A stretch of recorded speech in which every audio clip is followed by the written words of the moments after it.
ఓం శ్రీమాత్రే నమః. నమస్తే అండి.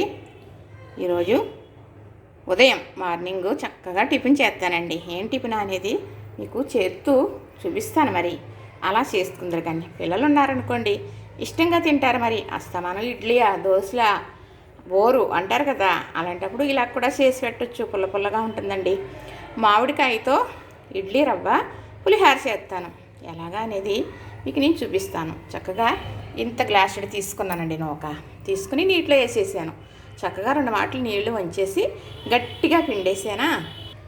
ఇలా వాయికుడు రేకు మీద పెట్టి చక్కగా ఉక్కించేసానండి. ఎంత బాగా ఉడికింది అంటే ఏల పువ్వులాగా ఉడికిందనమాట. అంటే ఏల పువ్వు బాగా ఇడుచుకుని ఉంటుందన్నమాట. అందుకును ఏల పువ్వుని మరి సరి చేస్తారనమాట ఇలాంటి వంటలకి. అడుగు రేకు పై రేకు కూడా పెట్టేసానండి. 1 గ్లాసుడు నూక. ఇది పులిహార తాలింపు ఎలా వేస్తానో మీకు నేను చూపిస్తాను. పోపు వేసే విధానం చూపిస్తాను. మామిడికాయతో చేస్తానండి. ఇడ్లీ రవ్వ ఒక్కబెట్టి పులిహోర అయితే మామిడికాయ ఇది ఇప్పుడు పునాస కాపని వస్తాయి. ఇప్పుడు వచ్చే కాపు ఇది ఇప్పుడు కాస్తాయని. ఇవి చాలా పులుపు ఉంటుంది అనమాట. ఒక్క కాయ మరి 1 అర కేజీ కందిపప్పు వేస్తేనే కానీ మరి సరిపోదనమాట. అంత పులుపు ఉంటుంది. మరి మాకు భార్య భర్తలమే కదా, అలాంటప్పుడు 1 కాయ వండుకోవాలంటే 3 కూరలు చేసుకోవాలండి. చక్కగా మరి ఇలా చెక్కున్నాను అనమాట సన్నగా. ఇది కొంచెం మిక్సీ పడతాను. వేసే విధానం వల్ల మీకు నేను చూపిస్తాను. కళాయి పెట్టుకున్నాను కదా, వీటెక్కుతుంది. ఇప్పుడు నూనె అయితే వీటెక్కుతుంది. పోపుల డబ్బా అండి. పోపుల డబ్బా గురించి వీడియో పెట్టాను కదా. మన ఇంట్లో పోపుల డబ్బా ఉంటే మనకు ఆరోగ్యం మన దగ్గరే ఉన్నట్లే అని చెప్పాను కూడా. నిజంగానండి, మన ఆరోగ్యం మన దగ్గర ఉన్నట్టే. పోపుల డబ్బా ఉంటే ఏముందండి, దగ్గు వస్తుంది అనుకోండి, కొంచెం జీలకర్ర నోట్లో వేసుకున్నాం అనుకో, ఆ శ్లేషం అనేది నీళ్ళలాగా కరిగిపోతుంది. అలానే అజీర్తిగా ఉంది, తేనెపు వస్తుంది అనుకోండి. నేను అయితే వామన్నం చేశాను కదా, మొన్న వీడియో పెట్టాను చూడండి. ఈ వాము కనుక మనకు పులి తేనెపు వస్తుంటే 1 అర టీ స్పూను నోట్లో వేసుకుని నవ్వులు మింగేసామనుకోండి, హ్యాపీగా అరిగిపోతుంది అనమాట. పైచ్యమని తల తిరుగుతుంది అనుకోండి, 2 ధనియాలు ఉన్నాయి కదా, ధనియాల గింజలు నవ్వులేసి మింగేస్తారనమాట. పెద్దవాళ్ళు అలానే చేసేవారు. వర్షాకాలం కదా, మరి వర్షం కానీ కొన్ని సిరుకులు తడుస్తూ ఉంటాం కదా, అలాంటప్పుడు జలుబు అనేది వస్తుంది కదా. చక్కగా ఏం చేస్తామంటే చిక్కటి పాలు తీసుకుని మిరియాల గింజలు 1 అర టీ స్పూను చక్కగా దంచేసి ఆ పాలల్లో వేసేసి కొంచెం బెల్లం వేసుకుని తాగుతుంటే పరమాణంలా ఉంటుందండి. మరి ఒంటికి ఎంతో శక్తినిస్తుంది. మనకి ఉండే బొరువారం నజ్జు బుర్రబుర్రలు అన్నీ తగ్గిపోతాయి అన్నమాట. ఇప్పుడైతే చక్కగా నూనె వేడెక్కిందండి. ఆవాలు వేస్తున్నాను. మరి పులిహోర కదా, అందుకే కొంచెం జీలకర్ర కూడా వేస్తున్నాను అనమాట. మనం ఇలా చేసుకునే ఐటమ్స్ కొంచెం జీలకర్ర అనేది వేసుకోవడం వల్ల మనకి అరుగుదల అనేది చాలా బాగుంటుంది అనమాట. ఇప్పుడు మినప్పప్పు, పొట్టు మినప్పప్పు, శనగపప్పు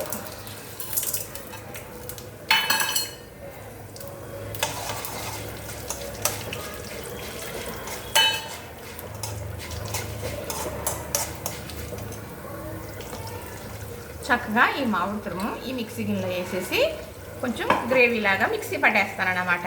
మరి అయితే నేను కళ్ళుప్పు వాడతాను కదా, మరి ఈ పులిహోరలోకి కలవాలి కదా, అందుకు కళ్ళుప్పు కూడా ఈ మామిడికాయలు వేసేసి మిక్సీ పట్టేస్తానమాట. ఇప్పుడైతే 2 ఎండుమిర్చి కూడా తుంచి వేసేస్తానండి. ఇవి కమ్మగా ఉండే కాయలు తీసుకొస్తారు మా వారు. ఎక్కువ వేసినట్టు అనిపిస్తుంది కానీ పెద్ద కాయలండి. 1 కాయ అయితే సరిపోతుంది. చక్కగా ఈ పోపు ఎగుతుంది కదా. ఇప్పుడు ఈ పచ్చిమిర్చి వేసేస్తున్నాను. కట్ చేసుకున్న పచ్చిమిర్చి. పప్పులు బాగా వేగాలండి, అప్పుడు వేసుకోవాలి. పోపు అనేది ఏ తాలింపుకి అయినప్పటికీ కూడా బాగా వేగితేనే మనం చేసే ఐటమ్ రుచిగా ఉంటుంది అన్నమాట. బాగుంటుంది. చూడటానికి కాదు, తినడానికి కాదు, చాలా బాగుంటుంది. కరివేపాకు వచ్చి కయ్యం చెప్పింది అంటారు, అందుకేనండి ఇలా చిట్టపట్టాలు ఆడేస్తుంది కాబట్టి. చక్కగా ఇప్పుడు పసుపు అండి, నెంబర్ 1 పసుపు 1 టీ స్పూన్ వేసాను. ఇలాంటి ఐటెంలో పసుపు పడాలండి చక్కగా. ఇప్పుడు మనం వాయిపుడు రేకులు పెట్టుకుని దాని మీద మరి నూక పిండుకుని వేసి ఉడికించేసాను కదా, ఇలా ఉడికింది కదా, ఇది ఇందులోకి వేసేస్తున్నాను.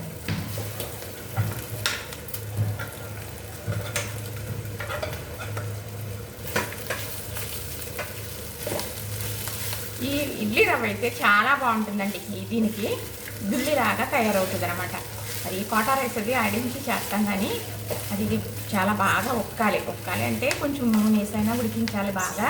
కొద్దిగా నెయ్యి వేసైనా ఉడికించాలన్నమాట. ఇప్పుడు ఇంకొక చిన్న రేపు ఉంది, ఇది కూడా వేసేస్తాను.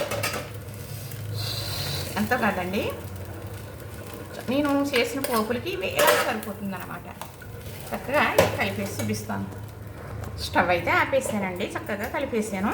ఇంకా కలవాలి అంటే ఇప్పుడు మనం కలుపుతాం కాబట్టి మామిడికాయ చక్కగా మిక్సీ పట్టేసాను కదా, ఇది బాగా పులుపు కాబట్టి ఇది సరిపోతుంది. ఉప్పేసి మిక్సీ పట్టేసాను, ఉప్పు అనేది మామిడికాయలో పడిపోయింది. ఇప్పుడు చక్కగా ఇదంతా కలిసిపోయేటట్టు కలిపేస్తానండి. ఇది మామిడికాయ పులుపు కదా, చాలా బాగుంటుంది. అలాగే లెమన్ పులుపు వేసుకుంటాం, లెమన్ కూడా. ఆ పులుపు రుచి వేరు, మరి ఈ పులుపు రుచి వేరు అన్నమాట. చక్కగా కాలుతుందండి, లేకపోతే చేత్తో గబగబా కలిపేసేదాన్ని.